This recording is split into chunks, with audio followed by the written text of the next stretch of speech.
श्रीगुरुभ्यो नमः। परिभाषेन्दुशेखरे ग्रन्थे एकयोगनिर्दिष्टानाम् इति परिभाषां पाठयामि इदानीं। ननु उश्च इत्यत्र लिङ्सिचौ इत्यतः आत्मनेपदेषु इत्येव सम्बध्येत अनन्तरत्वात् अत आह। एकयोगनिर्दिष्टानां सह वा प्रवृत्तिः सह वा निवृत्तिः इति। इदानीं लिङ्सिचावात्मनेपदेषु इति एकं सूत्रं विद्यते। उश्च इति समनन्तरं सूत्रं विद्यते। इदानीं लिङ्सिचावात्मनेपदेषु इति विद्यते किल, तत्र विद्यमानानां सर्वे लिङ्सिचौ इति लिङ्सिचौ आत्मनेपदेषु इति तत्सर्वम् उश्च इति सूत्रे अपेक्ष्यते। लिङ्सिचौ आत्मनेपदेषु उश्च, लिङ्सिचौ आत्मनेपदेषु इति प्रथमाध्यायस्य द्वितीयपादे 11 सूत्रम्, उश्च इति तावत् 12 सूत्रम्। पूर्वसूत्रे विद्यमानानि सर्वाण्यपि पदानि उश्च इति सूत्रे अपेक्ष्यन्ते। परन्तु कश्चन एवं पृच्छति, लिङ्सिचावात्मनेपदेषु इति तस्मिन् सूत्रे आत्मनेपदेषु इति पदं तावत् अन्ते विद्यते, तदनन्तरम् उश्च इति सूत्रं विद्यते। एवञ्च उश्च इति सूत्रात् अव्यवहितपूर्वत्र, सूत्रापेक्षया अव्यवहितपूर्वत्र आत्मनेपदेषु इति पदं विद्यते इति कारणात् तदेव पदम् उत्तरत्र सूत्रे अनुवर्तते। लिङ्सिचौ इति सूत्रं तावत् नानुवर्तते किल इति कश्चन पृच्छति। ननु उश्च इत्यत्र लिङ्सिचौ इत्यतः आत्मनेपदेषु इत्येव सम्बध्येत। किं कारणम्? अनन्तरत्वात्। तदेव अनन्तरं नाम अव्यवहितपूर्वं विद्यते इति कारणात्। अत आह, तथा नास्ति, तथा सन्देहः न कार्यः इत्यतः आह एकयोगनिर्दिष्टानां सह वा प्रवृत्तिः सह वा निवृत्तिः। योगः नाम सूत्रं। पाणिनिशास्त्रे वस्तुतः वृद्धिरादैच् इति प्रथमं विद्यते किल वाक्यं, तस्मादारभ्य अ इति अन्तिमं विद्यते, तावत्पर्यन्तं सम्पूर्णम् एकमेव सूत्रम् इति मुख्यव्यवहारः। पाणिनिशास्त्रे कति सूत्राणि सन्ति इति वयम् इदानीं पृच्छामः, तथा नास्ति। वस्तुतः एकमेव सूत्रं। मध्ये यानि यानि वाक्यानि सन्ति तेषां योगः इति नाम, योगे योगे उपतिष्ठते इति प्रयोगः अस्ति। वृद्धिरादैच् एकः योगः, अदेङ्गुणः एकः योगः, इको गुणवृद्धि, एवञ्च एतेषाम् अवान्तरवाक्यानां योगः इति नाम सम्पूर्ण सर्वानपि योगान् मेलयित्वा सम्पूर्णस्य सूत्रमिति नाम। तत्र इदानीं वयं किं योगमपि सूत्रमित्येव वयं व्यवहरामः। भवतु एकयोगनिर्दिष्टानाम् इत्युक्ते अस्मद्रीत्या एकसूत्रनिर्दिष्टानाम्, एक इति शब्दः समानपरः, एवञ्च समानसूत्रनिर्दिष्टानां पदानाम् इति स्वीकर्तव्यं। सह वा प्रवृत्तिः, उत्तरत्र सूत्रे यदि प्रवृत्तिः अनुवृत्तिः इष्टा तर्हि सहैव अनुवृत्तिः प्रवृत्तिः भवति। यदि अनुवृत्तिः न इष्टा तर्हि सहैव निवृत्तिः भवति। यदा एकस्मिन्नेव सूत्रे समानसूत्रे यानि पदानि सन्ति तेषां पदानां मध्ये वस्तुतः उद्देश्यविधेय भावरूपः सम्बन्धः स्यात्। एवञ्च तादृशरीत्या समानसूत्रे यानि यानि पदानि उद्देश्यविधेयादिभावरूपेण सम्बद्धानि सन्ति तानि पदानि उत्तरत्र सूत्रे यदि अनुवर्तन्ते तर्हि सहैव अनुवर्तन्ते, यदि निवर्तन्ते तर्हि सहैव निवर्तन्ते। एकयोगनिर्दिष्टानां सह वा प्रवृत्तिः सह वा निवृत्तिः। किं ज्ञायते? उत्तरत्र योगे प्रवृत्त्यर्थम् अनुवृत्त्यर्थम् अथवा निवृत्त्यर्थं कः हेतुः इत्युक्ते एकयोगनिर्दिष्टत्वमेव हेतुः। यदि समानसूत्रे निर्दिष्टं विद्यते तत्सर्वम् उत्तरत्रसूत्रे अनुवर्तते तावदेव। तर्हि लिङ्सिचावात्मनेपदेषु इति सूत्रम्, उश्च इति अनन्तरं सूत्रं। लिङ्सिचा कः प्रश्नः? तत्र आत्मनेपदेषु इति पदस्य उश्च इति सूत्रस्य इति उभयोर्मध्ये एव अव्यवहितत्वं विद्यते इति कारणात् किं तदेव सूत्रम् उत्तरत्र अनुवर्तते इति प्रश्नः। तथा नास्ति। एकयोगनिर्दिष्टानाम् इत्युक्ते आत्मनेपदेषु इति इदमपि प्रथमयोगे एव विद्यते। तस्मिन्नेव योगे तत्र लिङ् सिचौ इत्यपि विद्यते इति कारणात् तत्सर्वम् उश्च इति सूत्रे अनुवर्तते एव। एकयोगनिर्दिष्टानां सह वा प्रवृत्तिः सह वा निवृत्तिः। अत्र वा इति शब्दः विद्यते। सह वा प्रवृत्तिः इत्युक्ते कदाचित् सह प्रवृत्तिः भवति, कदाचित् सह प्रवृत्तिः न भवति इत्येवम् अर्थः स्यात् किल। तर्हि सह वा निवृत्तिः इति किमर्थम्? एकयोगनिर्दिष्टानां सह वा प्रवृत्तिः इत्येव उक्ते कदाचित् निवृत्तिः भवेत् अथवा सह वा निवृत्तिः, यतः वा इति विकल्पः। एवञ्च कदाचित् सहैव प्रवृत्तिः, कदाचित् सहैव प्रवृत्तिः न भवति, कदाचित् सहैव निवृत्तिः, कदाचित् सहैव निवृत्तिः न भवति। एतादृशाः सर्वेपि अर्थाः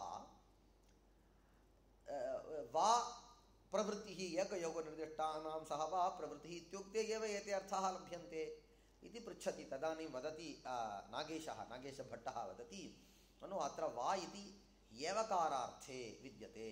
वा इति निपातेषु अन्यतमः। अनेकार्थाः निपाताः इति अस्ति। धातवश्चोपसर्गाश्च निपाताश्चेति ते त्रयः अनेकार्थाः स्मृताः प्राज्ञैः पाठस्तेषां निदर्शनम् इति विद्यते। अतः एते अनेकार्थ। वा इति विकल्पार्थकः प्रसिद्धः, तथापि वा इत्यस्य एव इति अवधारणारूपः अर्थः अत्र स्वीक्रियते। वा शब्दः एवार्थे इत्युक्ते अवधारणार्थे। परस्परान्वितार्थकपदानां सहैव अनुवृत्तिनिवृत्ति इत्यर्थः। तत्र एकयोगे समानयोगे समानसूत्रे यानि यानि पदानि कथं सन्ति? परस्पर अन्वितार्थकपदानि सन्ति, परस्परान्वितार्थकानि सन्ति। यदा एकस्मिन् सूत्रे बहूनि पदानि सन्ति, अत एव मया उक्तम् उद्देश्य विधेयादिभावेन यानि यानि पदानि परस्परं सम्बद्धानि इति। एकस्मिन् सूत्रे यानि यानि पदानि सन्ति तेषां सर्वेषामपि पदानां केनापि प्रकारेण अन्वयः स्यादेव। अन्वयस्य विद्यमानत्वादेव एकस्मिन्नेव सूत्रे ते शब्दाः पठिताः। अतः परस्पर अन्वितार्थकपदानाम् अन्वयः इत्युक्ते पदार्थानाम् अन्वये सत्येव पदानाम् अन्वयः भवति, अन्यथा न। पदानां परस्परं सम्बन्धः किं मूलकः किं द्वारकः इत्युक्ते अर्थद्वारकः एव। परस्पर अन्वितार्थकपदानां सहैव अनुवृत्तिनिवृत्ति इत्यर्थः। किमर्थम् एतेषां सहैव अनुवृत्तिः, किमर्थं सहैव निवृत्तिः इत्युक्ते एते परस्परम् अन्विताः। एतानि पदानि परस्परम् अन्वितानि, परस्परम् अन्वितार्थकानि इति कारणात् अनुवृत्तिनिवृत्ति सहैव इत्यर्थः। एककार्यनियुक्तानां बहूनां लोके तथैव दर्शनात् इति भावः। तदर्थं लोकन्यायं सः उपदिशति, प्रदर्शयति। यदा तावत् एकस्मिन् कार्ये बहवः सेवकाः इत्युक्ते एकं प्रकृतं कार्यं कर्तुं ये परस्परं सम्बद्धाः सन्तः नियुक्ताः, ते सर्वेपि द्वितीयकार्यं कर्तुं यदा प्रवर्तन्ते तदा सहैव प्रवर्तेयुः किल। तथा एव ते कर्तुं शक्नुवन्ति। तद्वदेव एककार्यनियुक्तानां बहूनां लोके तथैव दर्शनात्। किं कारणम् इत्युक्ते प्रथमं कार्यं वा भवतु द्वितीयं कार्यं वा भवतु, एताविधं कार्यं कर्तुम् अयं एतादृशः स्यात्, अयं तावत् एतादृशः स्यात् इति परस्परं सम्बन्धं कल्पयित्वा ते सर्वेपि एकस्मिन् कार्ये नियुक्ताः। तर्हि तेषां सहैव प्रवृत्तिः अथवा सहैव निवृत्तिः भवति। एककार्यनियुक्तानां बहूनां लोके तथैव दर्शनात् इति भावः समाप्तं। तदनन्तरं यत्तु अत्र ज्ञापकं नेड्वशिकृति इत्यतः इट् इत्यनुवर्तमाने आर्धधातुकस्य इट् इत्यत्र पुनः इट् ग्रहणं तद्धि न इत्यस्य असम्बन्धार्थम् इति तन्न दीधिवे वीटाम् इति सूत्रे भाष्ये तत्र इट् ग्रहणप्रत्याख्यानाय इड्ग्रहणे अनुवर्तमाने पुनः इड्ग्रहणस्य इटः गुणरूप विकाराभावार्थकत्वस्य उक्तत्वेन तद्विरोधात्। केचन तावत् अस्याः परिभाषायाः ज्ञापकम् एतदेव इति किञ्चित् ज्ञापकम् उक्तवन्तः। तद् ज्ञापकं न भवितुमर्हति इति तं वादं खण्डयति नागेशभट्टः। किं प्रमाणं प्रदर्शयति इति पृष्टे भाष्यकाराणां तावत् विचारम् एव प्रमाणत्वेन प्रदर्शयति नागेशभट्टः। अयमेव विषयः। यत्तु अत्र ज्ञापकं किं ज्ञापकं नेड्वशिकृति इत्यतः इट् इत्यनुवर्तमाने। इदानीं नेड्वशिकृति इति सप्तमाध्यायस्य द्वितीयपादस्य अष्टमं सूत्रं विद्यते। न इट् वशीकृति इति विद्यते। एवञ्च तत्र इट् इति पदं विद्यते। तदनन्तरं सप्तमाध्याये तस्मिन्नेव द्वितीयपादे 35 सूत्रं विद्यते। आर्धधातुकस्य इड्वलादेः इति विद्यते। इदानीं कश्चन पृच्छति नेड्वशिकृति इत्यत्र इट् इति विद्यते, आर्धधातुकस्य इत्यत्रापि इट् इति विद्यते। आचार्य पाणिनेः शैली एवं विद्यते। पूर्वत्र यदि किमपि उत्तरसूत्रे यत्पदम् अपेक्षितं तत्सूत्रं यदि पूर्वत्र विद्येत तर्हि तदेव पदम् उत्तरत्र अनुवर्त्य सः कार्यं समापयति, निर्वर्तयति। एवं सूत्रकाराणां शैली विद्यते। तर्हि नेड्वशिकृति इति सूत्रे इट् इति विद्यते। तत् इट् इति पदम् अत्र अनुवर्त्य आर्धधातुकस्य वलादेः इत्येव इत्युक्ते इट् इति पदं विना आर्धधातुकस्य इड्वलादेः इति इट् इति पदं विना आर्धधातुकस्य वलादेः इत्येव सूत्रयितुं शक्नोति सूत्रकारः। सूत्रयित्वा नेड्वशिकृति इत्यतः इट् इति पदम् अनुवर्तयितुं सः शक्नुयात्, परन्तु तथा न कृतवान्। किमर्थं न कृतवान्? व्यर्थं द्वितीयवारम् इट् इति पदं पठति किल आचार्यः इति आलोच्यमाने। तर्हि सः येनां परिभाषां जानाति। एवम् एका परिभाषा प्राचीना विद्यते। तया परिभाषया मम शास्त्रे बहुकार्यं कर्तव्यं विद्यते।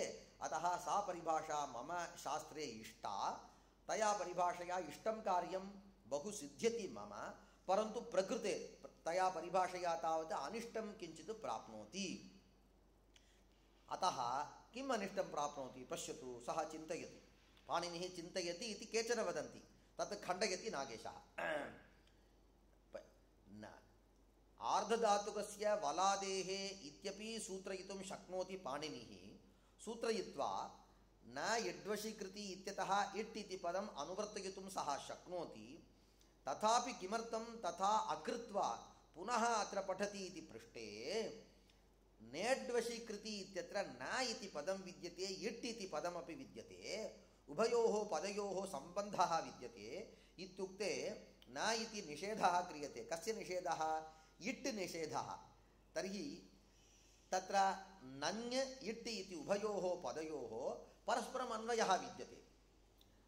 इयं परिभाषा किं साधयति? एकयोगनिर्दिष्टानां सहवा प्रवृत्तिः सहवा निवृत्तिः इति बोधयति इयं परिभाषा। इयं परिभाषा एव बहुत्र मम कार्यसाधिका विद्यते। अतः मम अपेक्षिता एव इयं परिभाषा।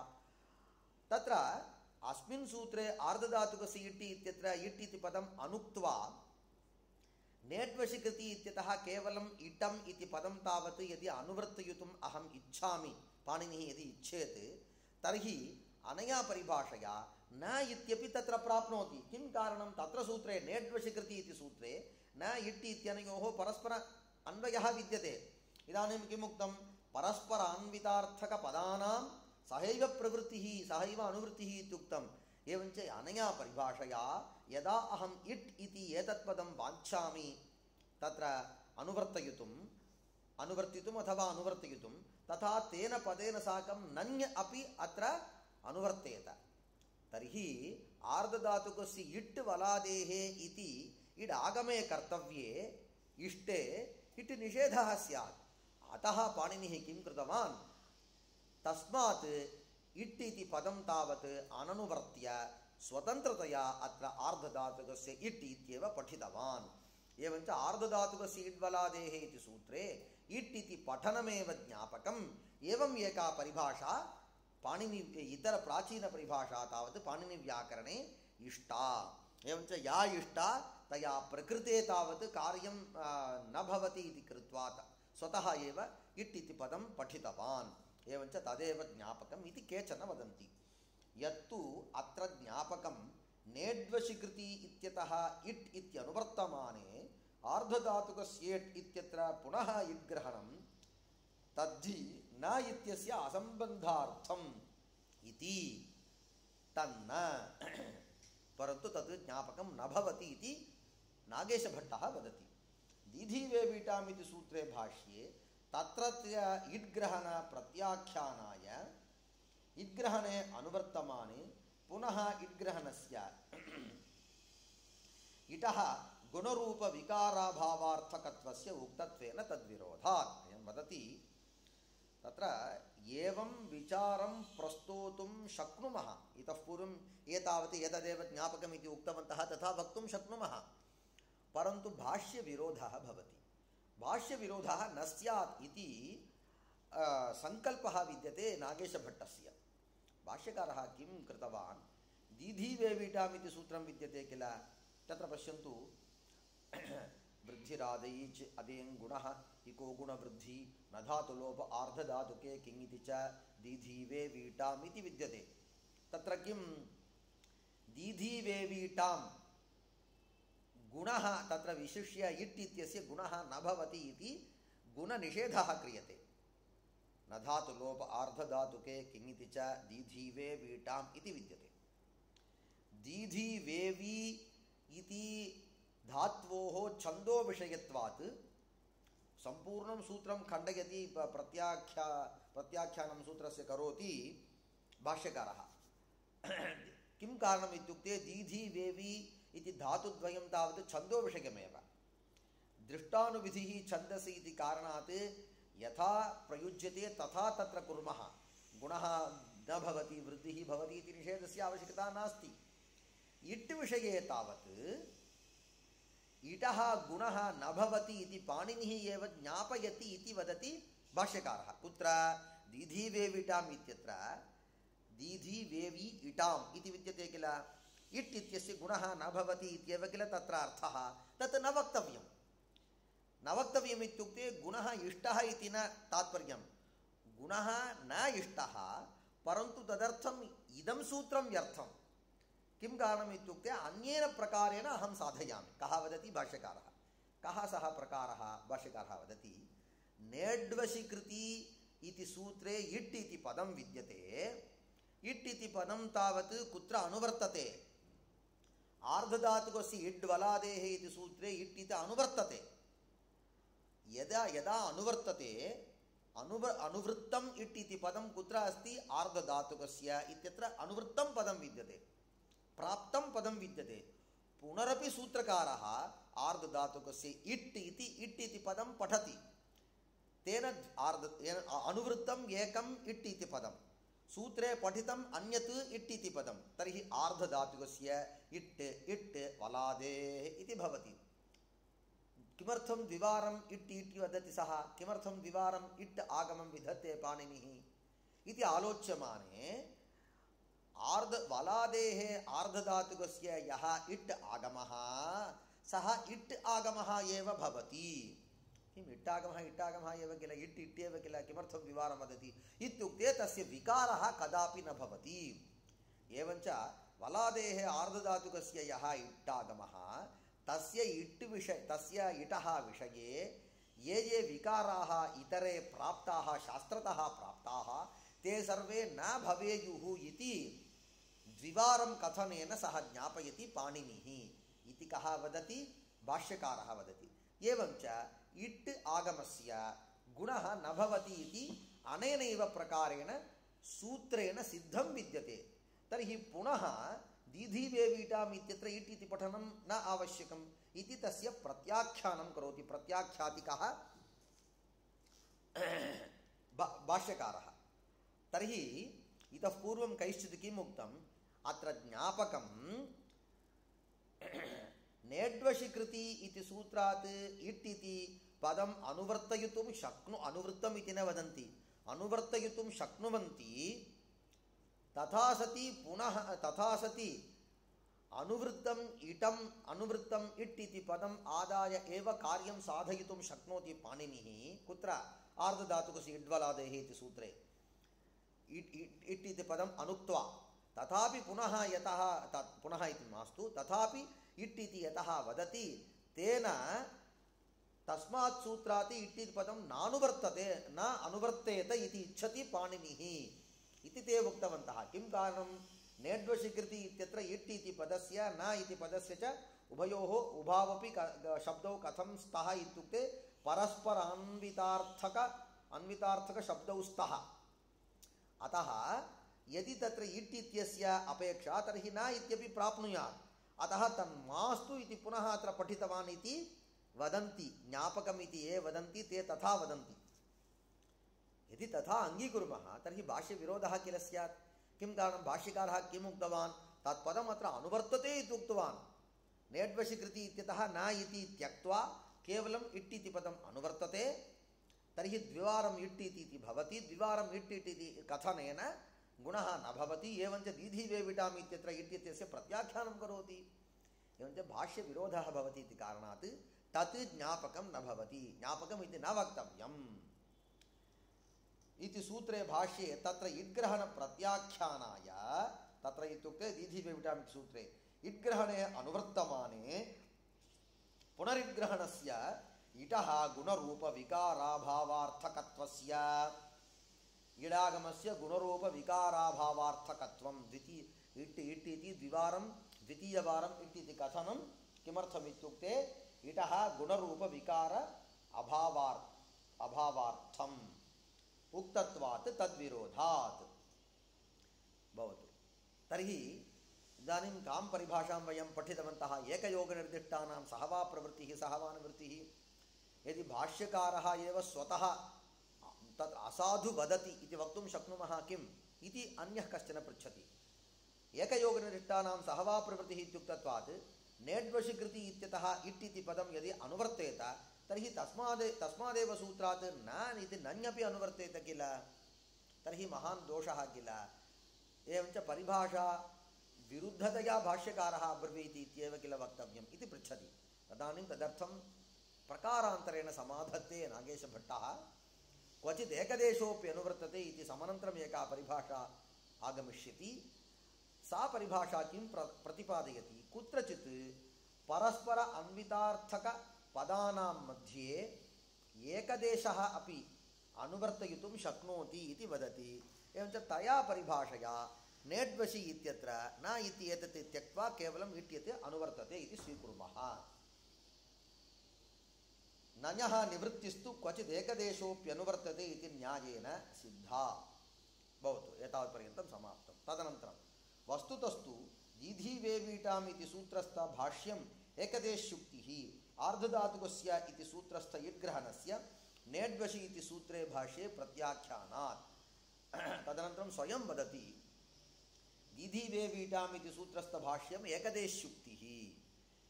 एकदेशयुक्तिः इत्युक्ते वस्तुतः नादर्तव्यं तत्। आर्धधातुकस्य इति सूत्रस्थ इड्ग्रहणस्य नेड्वशि इति सूत्रे भाष्ये प्रत्याख्यानात्। सिद्धान्तः वस्तुतः तृतीयः पक्षः कः इत्युक्ते आर्धधातुकस्य इड्वलादेः इति सूत्रे इड्ग्रहणं मास्तु इत्येव उक्तवान्। तर्हि वलादेः आर्धधातुकस्य इडागमः केन प्रकारेण भवति इति पृष्टे नेट्वशिकृति इत्यतः इट् इति अनुवर्तते इति तादृशपन्थानमेव आदृतवान् इति वदति। अतः इतः पूर्वं यत् एतदुभयम् उक्तं तदुभयं न आदर्तव्यम् इति तावदेव। परन्तु तद् ज्ञापकमपि न आदर्तव्यं। भाष्यकारैः यदुक्तं तदपि कथम् एकदेशयुक्तिः इति कारणात् सिद्धान्तमते तदपि नादर्तव्यं। वस्तुतस्तु दीधीवेवीटाम् इति सूत्रस्थ भाष्यम् एकदेशयुक्तिः। आर्धधातुकस्य इति सूत्रस्थ इड्ग्रहणस्य आर्धधातुकस्य इति सूत्रे विद्यमानम् इड्ग्रहणम् इट् इति पदं नेट्वशि इति सूत्रे भाष्ये प्रत्याख्यानात्। तत्करणेन गुरुतरयत्नम् आश्रित्य एतत् प्रत्याख्यानस्य अयुक्तत्वात्। एवञ्च तत्करणेन इत्युक्ते आर्धधातुकस्य इत्यत्र इट् ग्रहणं विद्यते इति तदाश्रित्य अतीव प्रयत्नं कृत्वा एतत् प्रत्याख्यानं दीधीवेविटाम् इत्यत्र एतत् प्रत्याख्यानं तावत् न युज्यते। तत्र इट्टि इति तावत् विवरं विद्यते, तत्र वस्तुतः आर्धधातुकस्य इति तत्र परसूत्रं विद्यते, तत्र इट् इति पदं मास्तु, नेड्वशिकृति इत्यतः इट् इति अनुवर्तते इति स्वीकर्तव्यं, तदेव साधु इति उक्त्वा समापितवान्। तत्करणेन गुरुतरयत्नमाश्रित्य एतत् प्रत्याख्यानस्य गुरुतरयत्नमाश्रित्य कस्य प्रत्याख्यानं कृतं? दीधीवेविटाम् इति सूत्रस्य प्रत्याख्यानं कृतम्। एतत् प्रत्याख्यानस्य अयुक्तत्वात् इति एतावत्पर्यन्तम् एकयोगनिर्दिष्टानाम् इति परिभाषा पाठिता। तदनन्तरं क्वचित् एकदेशोऽपि अनुवर्तते इति परिभाषामपि पाठयामः। श्रीगुरुभ्यो नमः।